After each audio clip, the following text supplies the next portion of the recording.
Nel precedente video è stata fatta una sintesi della interessante storia di Marano Lagunare.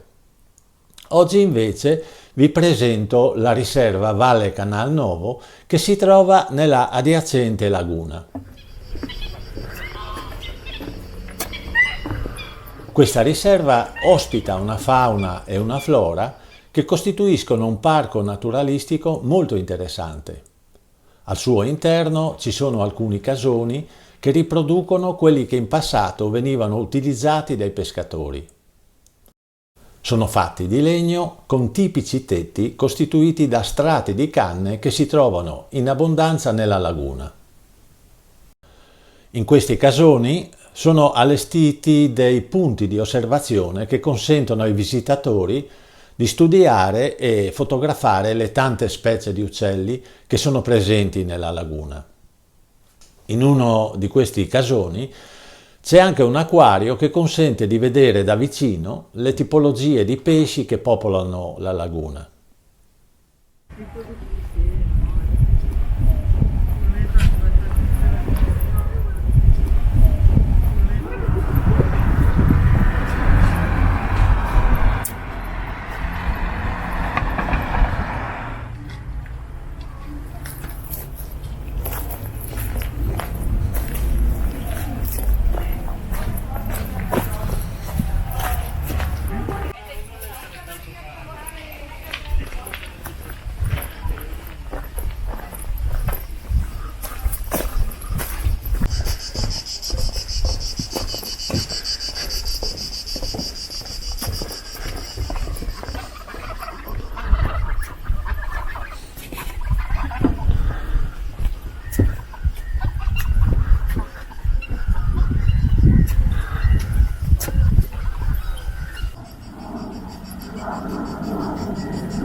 nel buffetto giù fuori.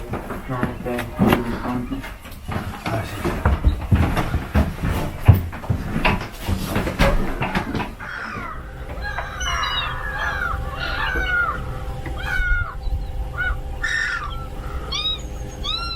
C'è lo spazio,